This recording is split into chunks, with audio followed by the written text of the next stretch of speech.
Hello student, আশা করি তোমরা সবাই ভালো আছো। তোমাদের দামি সময় আমি নষ্ট করব না, আমি সরাসরি চলে যাচ্ছি মূল ভিডিওতে। আজকে আমরা আলোচনা করব অষ্টম শ্রেণীর 2026 সালের প্রথম ইউনিট টেস্টের সায়েন্সের 7 নম্বর স্কুল। সায়েন্স মানে পরিবেশের আমরা 7 নম্বর স্কুল চালু করব। চলো, কোনো কথা না বাড়িয়ে তবে শুরুতে একটা বলে রাখি, যদি ভিডিওর কন্টেন্ট ভালো লাগে তোমরা কিন্তু চ্যানেলটা সাবস্ক্রাইব করে পাশে থেকো। চলো, প্রথম ফিজিক্যাল সায়েন্সের একের দাগের একের কোশ্চেন কি বলেছে, তরলের ঘনত্ব বেশি হলে প্লবতা কি হবে। দেখো, প্রথম এখানে বলেছে তরলের ঘনত্ব বেশি হলে প্লবতা কি হবে। তাহলে তোমাদেরকে একটা জিনিস আছে যেটা জানতে হবে, সেটা হচ্ছে কি, যে প্লবতা কোন কোন জিনিসের উপর নির্ভর করে। এটা মূল পয়েন্ট। প্লবতা কার কার উপর নির্ভর করে? এক তো বস্তু দ্বারা অপসারিত তরলের আয়তন আর তরলের ঘনত্বের উপর। এখানে তোমাকে জিজ্ঞাসা করেছে ঘনত্ব যদি বেশি হয় তাহলে কী হবে। ঘনত্বের উপর নির্ভর করে, তাহলে কি হবে, যদি তরলের ঘনত্ব বেশি হয় তাহলে কি হয়, অপসারিত তরলের ওজনও বেড়ে যায়। এটা তোমরা মাথায় রাখবে। তাহলে অপসারিত তরলের যদি ওজন বেড়ে যায় তাহলে কি হবে, তার প্লবতাও কিন্তু বেড়ে যায়। বোঝা গেল? তাহলে অ্যান্সার কি হবে, এটা প্লবতা বেশি হবে। এটা দুয়ের কোশ্চেন কি বলেছে, মিথেন অণুতে সমযোজী বন্ধনের সংখ্যা কয়টি। আচ্ছা, মিথেন অণুতে জানতে গেলে মিথেনের সংকেত তোমাদেরকে প্রথমে জানতে হবে। মিথেনের সংকেত কি হয়ে থাকে এটা মাথায় রাখবে, CH4 হচ্ছে মিথেনের সংকেত। বোঝা গেল? CH4। এবার দেখো, কার্বনের যোজ্যতা কত, পারমাণবিকতা কত হয়, 6। তাহলে কে কক্ষে 2টা আর বাকি কক্ষে 4টা। তাহলে কার্বনের যোজ্যতা কত, 4। 4 মানে কার্বন, দেখো এখানে বাইরে 4টা রেখেছে, বাইরে কক্ষে 1টা 2টা 3টা 4টা। আর হাইড্রোজেন কটা করে রেখেছে, 1টা করে। এই একটা, এর হাইড্রোজেনের একটা, এর হাইড্রোজেনের একটা, এর হাইড্রোজেনের একটা। তাহলে এরা কি করেছে, সমযোজী বন্ধন করেছে। তাহলে কার্বন আর হাইড্রোজেন একটা করে বন্ধন তৈরি করেছে। তাহলে টোটাল কটা বন্ধন বানাচ্ছে, 4টা বন্ধন। দেখতে পেয়েছো তোমরা? তাহলে অ্যান্সার কি হবে, এখানে 4টি। বোঝা গেল? দুয়ের দাগের একের কোশ্চেন কি বলেছে দেখো, দুয়ের দাগের একের কোশ্চেন বলেছে 7N14 ও 6 কার্বন 14 হলো পরস্পরের ড্যাশ। আমি এইটা পড়ানোর সময় বারবার বলে থাকি যে যখন পারমাণবিক সংখ্যা কারো একই হয়, যখন কারো পারমাণবিক সংখ্যা একই হয় তাকে আমরা কি বলে থাকি, আইসোটোপ। যখন কারো ভর সংখ্যা একই হয় তখন তাকে আমরা আইসোবার বলে থাকি। যখন কারো নিউট্রন সংখ্যা একই হয় তখন আমরা তাকে আইসোটোন বলে থাকি। তাহলে এখানে 14 আর 14 একই, এই 14 উপরে এটা কি ভর সংখ্যা একই। তাহলে ভর সংখ্যা যদি একই হয় তাহলে অ্যান্সার কী হবে, আইসোবার। তাহলে এখানে ভর সংখ্যা একই মানে এর অ্যান্সারটা কী দাঁড়াবে, আইসোবার। তাহলে এরা পরস্পরের কি, আইসোবার। বোঝা গেল আশা করছি। পরের কোশ্চেন কি দিয়েছে দেখো, কোনো পরমাণু থেকে একটা ইলেকট্রন বের করে নিলে সেটা ড্যাশ হয়ে পড়বে। আচ্ছা দেখো, যদি তোমরা পরমাণু থেকে ইলেকট্রন সর্বদা বেরিয়ে গেলে সেটা ক্যাটায়ন আয়নে পরিণত হয়ে যায়। আর যদি ইলেকট্রন গ্রহণ করে, একটা বেরিয়ে গেলে একটা গ্রহণ করলে কিসে পরিণত হবে, অ্যানায়নে। তাহলে এই ক্ষেত্রে কি বলেছে, বেরিয়ে যাওয়ার কথা বলেছে, বের করে নিলে। তাহলে সেটা কি পড়বে, কেউ আহিত হয়ে পড়বেও লিখতে পারে, আর কেউ লিখতে পারে যে না সেটা ক্যাটায়নে হয়ে যাবে। বোঝা গেল? 3 নম্বর কোশ্চেন দিচ্ছে, এবোনাইট দণ্ডকে সিল্ক দিয়ে ঘষলে এবোনাইট ড্যাশ জাতীয় আধানে আহিত হবে। Very important question. এরকম একটা কোশ্চেন পরীক্ষায় আসবে, তার জন্য তোমাদেরকে 12টা পটপট জিনিসের নাম কিন্তু মনে রাখতে হবে। হালাকি আমি এখানে 8টা দিয়েছি, তোমরা কিন্তু 12টা বই থেকে মুখস্থ করবে। দেখো, পশম বা উল, কাঁচ, কাগজ, রেশম বা সিল্ক, কাঠ, মানুষের দেহ, ধাতব পদার্থ, এবোনাইট দণ্ড। এবার মনে রাখবে এই 12টার মধ্যে, এখানে 8টা আছে, 12টার মধ্যে যেটা ওপরে থাকবে সেটাতে সর্বদা কী হয়, ধনাত্মক। তাহলে যেটা উপরে থাকবে সেটা ধনাত্মক, যেটা নিচে থাকবে সেটা ঋণাত্মক। কিন্তু এক্ষেত্রে পরীক্ষায় কী দিয়েছে, বইয়ে কী দিয়েছে, এবোনাইটকে সিল্ক দিয়ে ঘষেছে। তাহলে এবার দেখো, তুমি যদি এবোনাইট আর সিল্কের মধ্যে বিক্রিয়া করো, তাহলে এবোনাইট আর সিল্ক কোনটা, এটা এবোনাইট লাস্টেরটা 8 নম্বরটা, আর সিল্ক হচ্ছে 4 নম্বরে রয়েছে। তাহলে সিল্ক ওপরে মানে এতে ধনাত্মক হবে, আর এবোনাইট নিচে মানে এতে ঋণাত্মক হবে। তাহলে এখানে অ্যান্সার জানতে চেয়েছে, এবোনাইটে জানতে চেয়েছে। তাহলে এবোনাইটে কী হবে, ঋণাত্মক জাতীয় আধানে আহিত হবে। বোঝা গেল? একটু অ্যাডজাস্ট করে নিচ্ছি। হ্যাঁ, এরপর 3 দাগের একের কোশ্চেন কি বলেছে, একটি স্টেনলেস স্টিলের বাটি জলে ভাসে কিন্তু একটা আলপিন জলে ডুবে যায় কেন। দেখো, এটা তো অনেকে অনেক রকমভাবে লিখতে পারে, আমি মূল যে ভাবটা, সারাংশটা সেটা তোমাদেরকে বুঝিয়ে দিচ্ছি, বাকিটা তোমরা নিজের মতো করে কিন্তু লিখে নেবে। দেখো, মূল সারাংশটা কী হওয়া উচিত তোমাদের। দেখো, একটা আলপিন তো ওজনে বেশি হলেও আলপিনের কিন্তু আয়তন কম হয়। তাহলে আলপিনের তুলনায় স্টেনলেস স্টিলের বাটির কি হয়, আয়তন অনেক বেশি। বোঝা গেছে? তাহলে স্টেনলেস স্টিলের বাটি যদি আয়তন বেশি হয় তাহলে ওকে যখন আমি জলে ডোবানোর চেষ্টা করব, ও তখন কি করবে, বেশি জল প্রসারিত করবে। তাই জল তাই জলে ফেললে আলপিন যতটা জল প্রসারিত করবে বাটি তার চেয়ে অনেক বেশি জল প্রসারিত করে, সিম্পল ব্যাপার। ফলে আলপিনের তুলনায় কি করবে, বাটিতে জল অনেক বেশি উপরের দিকে বল প্রয়োগ করবে, ঊর্ধ্বমুখী বল যেটাকে বলা হয়, যেটাকে প্লবতা বল বলে, তাহলে বেশি বল প্রয়োগ করবে। আর যদি উপরের দিকে তুলে রাখে জল, তাহলে কি হবে তোমাদের হিসেবে, বাটিটা ভেসে থাকবে, সেই জন্যই তো বাটি জলে ভেসে থাকে। এবার তোমরা বাকিটা নিজের মতো করে লিখে নেবে, পুরোটা একবার দেখে নাও। চলো 2 নম্বর কোশ্চেন, কুলম্বের সূত্রের গাণিতিক রূপ লেখো এবং কে রাশিটির এসআই একক লেখো। Very important question. দেখো কুলম্বের সূত্র পড়ার আগে বোঝে নাও, ধরো আমি একটা বস্তু নিলাম, এর নাম ধরে নিলাম এ, আর একটা বস্তু নিলাম, এর নাম নিলাম বি। দুটো বস্তুকে আমি আর দূরত্বে রেখেছি। প্রথম বস্তুটার আধান Q1, দ্বিতীয় বস্তুটার আধান Q2। কুলম্ব বলেছে যে এই বস্তু দুটার মধ্যে আকর্ষণ বল কী হবে, আধান দুটার গুণফলের সমানুপাতিক। তাহলে F সমান Q1 গুণিতক Q2, আর তাদের যে দূরত্ব আর এর বর্গের ব্যস্তানুপাতিক, তাহলে আর স্কোয়ার বাই নেমে যাবে, ব্যস্তানুপাতিক মানে হবে। আর কে হচ্ছে ধ্রুবক, মাথায় রাখবে। কিন্তু এই ডাটাগুলো লিখে নিতে হবে যে এফ বল, Q1 ও Q2 বস্তু দুটির আধান, আর বস্তু দুটির মধ্যবর্তী দূরত্ব, তাহলে কে কি ধ্রুবক লিখে নেবে। এবার এখানে এটা কুলম্বের গাণিতিক রূপ হয়ে গেল। কিন্তু এখানে আরেকটা কোশ্চেন দিয়েছে কে রাশির এসআই একক। আচ্ছা এখান থেকে তোমরা যদি কে এর মান বের করার চেষ্টা করো, দেখো কে এখানে থাকবে, এই আর স্কোয়ারটা এফ এর সঙ্গে গুণে চলে যাবে, তাহলে এফ আর স্কোয়ার, আর এই Q1 Q2 গিয়ে যাবে ভাগে চলে আসবে। এফ মানে বল, বলের এসআই একক নিউটন, আর মানে দূরত্ব, দূরত্বের একক হয় মিটার, কিন্তু স্কোয়ার আছে মানে মিটার স্কোয়ার, আর আধান হচ্ছে আধানের একক হয় কুলম্ব, দুটো আধান কুলম্বের স্কোয়ার। বাংলায় লিখলে নিউটন গুণিতক metre square by coulomb square. বোঝা গেল আশা করছি। এরপরে কোশ্চেন 3 নম্বর কোশ্চেন কি বলেছে দেখো, 3 নম্বর বলেছে যে সংকেত লিখতে বলেছে অ্যালুমিনিয়াম সালফেট আর জিঙ্ক অক্সাইড। এগুলো তোমরা জানো, তবু আমি একবার করে দেখিয়ে দিচ্ছি। অ্যালুমিনিয়াম Al আর সালফেট তো মূলক, SO4, মূলকের যোজ্যতা হয় 2 তাহলে 2, আর অ্যালুমিনিয়ামের যোজ্যতা 3। যদি কণাকণি আমরা গুণ করি তাহলে কি দাঁড়াবে, Al2 হয়ে যাবে, এর 2টা, আর SO4টা 3 হয়ে যাবে, তাহলে Al2 SO4 3, এটা অ্যালুমিনিয়াম সালফেট। তারপরে চেয়েছে জিঙ্ক অক্সাইড। জিঙ্ক অক্সাইড সবাই জানো, জিঙ্কের জেডেন, অক্সিজেনের দুজনেরই এক, সেই জন্য পাশাপাশি বুঝে গেল জেডেনও, বোঝা গেল। 4 নম্বর কোশ্চেন দিয়েছে প্লাস্টিকের চিরুনি দিয়ে শীতকালে শুকনো চুল আঁচড়ানোর পর তার নিস্তড়িত কাগজের টুকরোকে আকর্ষণ করে কেন, তার ব্যাখ্যা দাও। Very important question. দেখো প্লাস্টিকের চিরুনি দিয়ে যদি তুমি শীতকালে শুকনো চুল আঁচড়ানোর পর কি হবে, চিরুনিটির মধ্যে তড়িৎ আধানের সৃষ্টি হয়। স্যার কেন এরকম হয়, কারণ চিরুনি ও চুলের মধ্যে কি হয়, ঘর্ষণ হয়। তাহলে ঘর্ষণ আমরা পড়েছি যে যখনই ঘর্ষণ হবে তখনই আধানের সৃষ্টি হবে।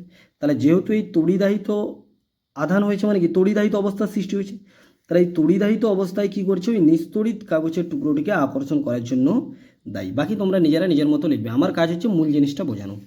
বোঝা গেল। এর পরের কোশ্চেন কি দিয়েছে, এর পরের কোশ্চেন ভিএর কোশ্চেন দিয়েছে F1, এটা ভেরি ইম্পর্টেন্ট কোশ্চেন। F1 হলো পৃথিবী পৃষ্ঠের ব্যাসার্ধের সমান দূরত্বে অবস্থিত দুটি বস্তুর মধ্যে ক্রিয়াশীল পারস্পরিক আকর্ষণ বল। তাহলে F1 হচ্ছে কি ব্যাসার্ধের দূরত্বে, আর F2 হলো পৃথিবী পৃষ্ঠেই আছে 1 কেজি ভরের উপর পৃথিবীর আকর্ষণ বল। আচ্ছা তোমরা একটা জিনিস বলো, এখানে যে F1 বলটা প্রথমে আলোচনা করি, তারপরে F2টা আলোচনা করব। F1 বলেছে, F1-এ কি বলেছে দেখো, একটু অ্যাডজাস্ট করে নিচ্ছি দাঁড়িয়ে, তাহলে তোমাদের বলতে সুবিধা হবে।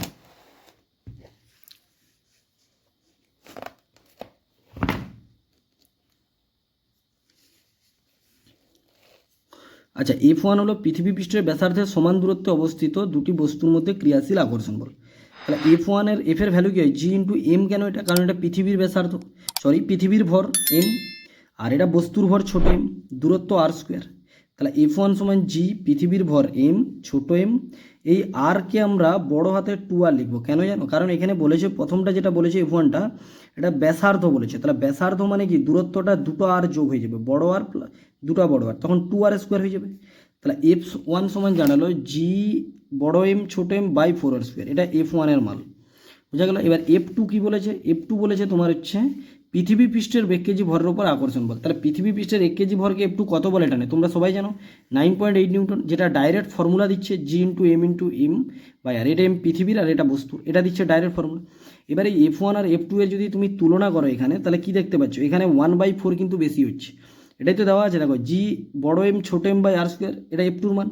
আর F1 এর মান কি হচ্ছে, G বড় m বাই 4r স্কোয়ার, তার মানে কি 1/4 হয়ে যাচ্ছে, F2 এর 1/4 হয়ে যাচ্ছে। তাহলে 1/4 হয়ে যাচ্ছে মানে কি, তাহলে নিশ্চয়ই F2 এর মান তখন বেশি হয়ে যাচ্ছে, কারণ এ তো 4 ভাগের 1 ভাগ হচ্ছে, তাহলে F2 এর মান বেশি, F1 এর মান কিন্তু কম। বোঝা গেল, কারণটা কি, দূরত্ব বেশি হওয়ার জন্য। এটা আমার বোঝানোর দায়িত্ব, পুরো স্ট্রাকচারটা তুমি বুঝে নিলে বাকিটা তুমি তোমার মতো লিখতে পারো, যে এখানে F2 মান বেশি কারণ এখানে F1 মান ব্যাসার্ধের দূরত্ব বেশি, সেই কারণে ছোট সংক্ষেপেও লিখতে পারো, কিন্তু জিনিসটা তোমাকে বুঝতে হবে, আর আমার কাজ হচ্ছে বোঝানো। বোঝা গেল আশা করছি। এরপরে দেখো 4 দাগের 1 কোশ্চেন দিয়েছে, অভিকর্ষ বলতে কী বোঝায়? তো সবাই জানে যে অভিকর্ষ মানে কি, পৃথিবী প্রতিটি বস্তুকে যে বলে নিজের কেন্দ্রের দিকে টানে, সেটাকেই তো আমরা অভিকর্ষ বল বলে থাকি। সিম্পল ব্যাপার। বেগটা বলেছে মুক্তিবেগ কাকে বলে। দেখো মুক্তিবেগ কাকে বলে জেনে নাও। কোনো বস্তুকে বেগ মানে কি, সে মুক্তি পেয়ে গেছে, তার মানে পৃথিবী থেকে তাকে চলে যেতে হবে। তাহলে কোনো বস্তুকে যদি তুমি 11.2 কিমি/সেকেন্ড বেগে উপরের দিকে ছুঁড়তে পারো, তাহলে সে পৃথিবীর মাধ্যাকর্ষণের বাইরে চলে যায়। এই বেগকে আমরা বলে থাকি মুক্তিবেগ। বোঝা গেল?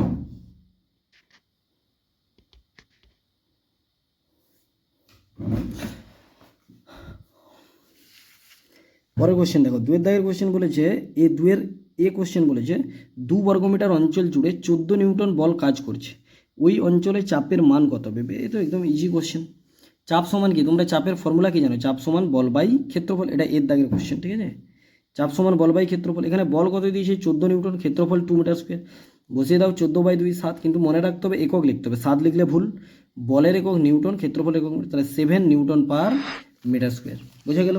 এরপর দেখো বিয়ের দাগের কি কোশ্চেন দিয়েছে। বিয়ের দাগের বলে দিয়েছে অবাধে পতনশীল বস্তুর ক্ষেত্রে আর্কিমিডিসের নীতি প্রযোজ্য হয় না কেন? এটা দিয়েছে বিয়ের দাগে। আচ্ছা, এখানে তোমার বেশ কিছু জিনিস, আমি পুরো ফর্মুলাটা ভালো করে বলে দিচ্ছি, তোমরা বাকিটা লিখবে।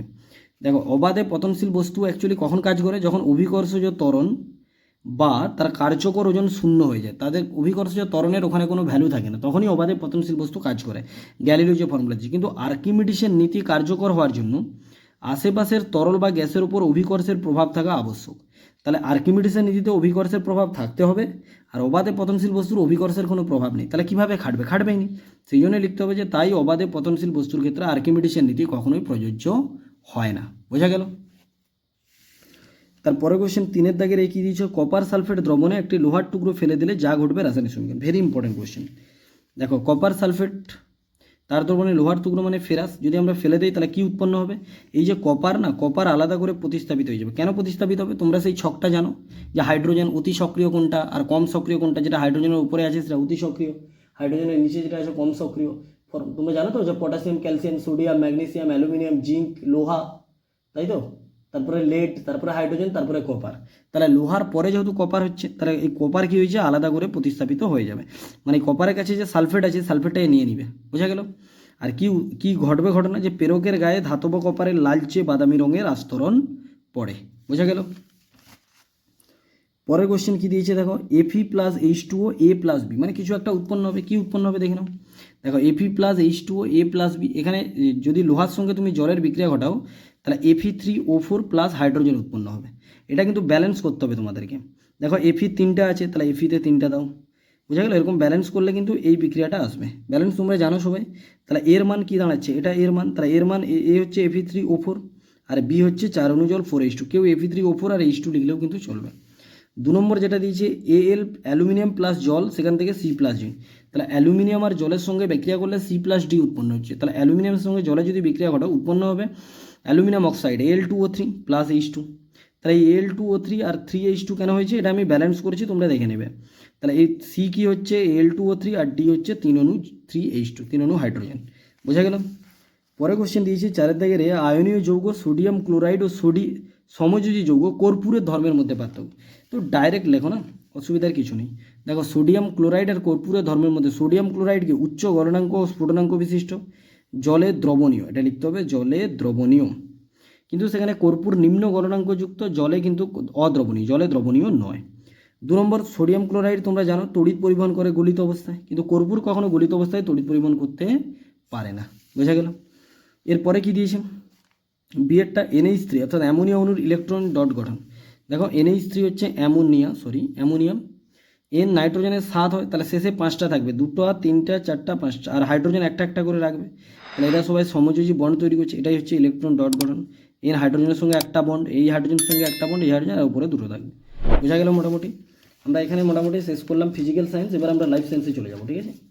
লাইফ সায়েন্সের পার্টে কী বলেছে দেখো, একের দাগের কোশ্চেন কী দিয়েছে, একটু অ্যাডজাস্ট করে নিচ্ছি, একটু ওয়েট করো। হ্যাঁ, একের দাগের একেরটা কী বলেছে? প্রোটিন সংশ্লেষে অংশ নেয়। প্রোটিন সংশ্লেষে কী অংশ নেয়? আচ্ছা, লাইসোজোমকে আত্মঘাতী থলি বলে, মাইটোকন্ড্রিয়াকে কোষের শক্তিঘর বলে, আর রাইবোজোমকে প্রোটিন ফ্যাক্টরি বলে। তাহলে কে প্রোটিনে অংশ নেবে? তোমরা সবাই জানো রাইবোজোম, ইজি ব্যাপার। চোখের রেটিনায় উজ্জ্বল আলো বর্ণ শোষণে সক্ষম। আচ্ছা, চোখের রেটিনায় দু ধরনের আলো কিন্তু সক্ষম হয়, এটা তোমরা জানা ধরুন। একটা উজ্জ্বল আলো, একটা মৃদু আলো। উজ্জ্বল আলো কে করে? কোন কোষ? তার আকৃতি কেমন? শঙ্কু আকৃতির।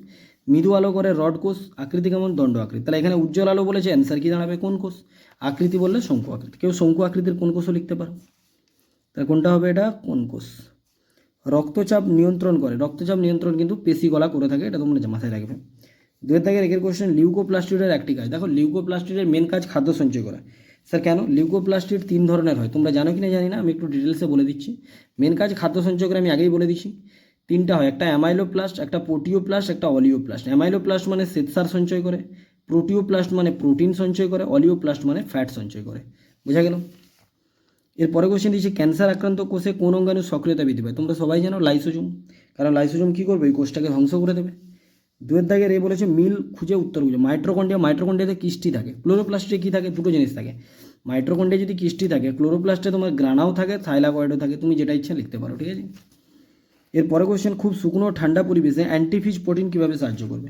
শুকনো ও ঠান্ডা পরিবেশে অ্যান্টিফিজ প্রোটিন কেন লাগে? যাতে বরফ তৈরি না হয় না। খুব শুকনো ও ঠান্ডা পরিবেশে অ্যান্টিফিজ প্রোটিন জীবদেহের কোষীয় তরলে বা রক্তে বরফের কেলাস তৈরি হতে বাধা দেয়। এর ফলে কী হচ্ছে? তারা বেঁচে থাকে। বোঝা গেল? 3 কোশ্চেন, প্রাইমোর্ডিয়াল ইউট্রিকল কাকে বলে? এটা ভেরি ইম্পর্টেন্ট কোশ্চেন। দেখে নাও প্রাইমোর্ডিয়াল ইউট্রিকল কাকে বলে, একবার দেখিয়ে দিচ্ছি। প্রাইমোর্ডিয়াল ইউট্রিকল কাকে বলে? উদ্ভিদ কোষে ভ্যাকুয়াল আকারে খুব বড় হয়ে যাওয়ার ফলে কি হয়? নিউক্লিয়াস সহ সাইটোপ্লাজম কোষ প্রাচীরের ভেতরের দিকে পরিধি বরাবর একটা পাতলা স্তর করে, এটাকেই বলা হয় প্রাইমোর্ডিয়াল ইউট্রিকল। বোঝা গেল? ওর সাথে দিয়েছে উদ্ভিদ কোষে কিসের উপস্থিতির জন্য গাছের গুঁড়ো ভীষণ শক্ত হয়? তোমরা জানো উদ্ভিদ কোষে কী থাকে? কোষ প্রাচীর থাকে, যেটা প্রাণী দেহে থাকেনি, সেই কারণেই তো কোষ প্রাচীর ভীষণ শক্ত হয়। বোঝা গেল? তাহলে উদ্ভিদ কোষে কিসের জন্য? এটা মনে রাখবে, কোষ প্রাচীরের জন্য। বোঝা গেল? এর পরে কোশ্চেন কী দিয়েছে? 3 বংশগত পদার্থ বহনকারী কোষীয় অঙ্গাণুটা দেখো, বংশগত পদার্থ কে বহন করে? এটা তো ভেরি ইম্পর্টেন্ট কোশ্চেন। বংশগত পদার্থ কে বহন করে? ডিএনএ বা জিন। তা ডিএনএ কার ভেতরে থাকে? ক্রোমাটিন জালিকা। ক্রোমাটিন জালিকা কার ভেতরে থাকে? নিউক্লিয়াস। তাহলে তোমরা পুরো নিউক্লিয়াস এঁকে ক্রোমাটিন জালিকা এঁকে সেটাকে চিহ্নিত করলে হয়ে যাবে। আমি পাশে ছবি দিয়ে দিচ্ছি, তোমরা দেখতে পাচ্ছ নিশ্চয়ই। চলো, এর পরে কোশ্চেন কী দিয়েছে? ওটাতে ক্যাকটাসের কাণ্ডের কোষে জল সঞ্চয়কারী উপাদান কী? ক্যাকটাসের কাণ্ডের কোষে জল সঞ্চয়কারী উপাদানের নাম কি? মিউসিলেজ। এ তো সবাই জানে। 6 কোশ্চেন, ক্লোরাইড কোষ কী? ক্লোরাইড কোষ কী? এও সহজ কোশ্চেন। ক্লোরাইড কোষ কী তোমরা বলো? লবণাক্ত পরিবেশে বসবাসকারী প্রাণীদের দেহের কলা কোষে জলসাম্য বজায় রাখার জন্য ওই প্রাণীদের ফুলকায় লবণ ও বিভিন্ন আয়নের প্রবেশ ও বেরিয়ে যাওয়া নিয়ন্ত্রণের জন্য যে কোষ থাকে তাকে আমরা কী কোষ বলে থাকি? ক্লোরাইড কোষ। তাহলে ক্লোরাইড মানেই তো লবণ তৈরি করবে, তাহলে লবণের ভারসাম্য বজায় রাখার জন্য বিভিন্ন আয়নের প্রবেশ বেরিয়ে যাওয়া এগুলো নিয়ন্ত্রণের জন্য যেটা কোষ থাকে সেটা হচ্ছে ক্লোরাইড কোষ। এটা লবণাক্ত পরিবেশে বেশি থাকে। অথবা এই মাইটোকন্ড্রিয়ার চিহ্নিত চিত্র সংক্ষেপ গঠন বর্ণনা করো। মাইটোকন্ড্রিয়ার চিত্র তোমরা পাশে দিয়ে দিচ্ছি, একবার দেখে নাও, নিজেরা এঁকে নেবে। পেশিকোষে উপস্থিত শ্বাসরঞ্জক কণিকার নাম সবাই জানে। পেশিকোষে উপস্থিত শ্বাসরঞ্জক কণিকার নাম কি? মায়োগ্লোবিন। আজকে এতটাই, আসছি নেক্সট ভিডিওতে নিয়ে।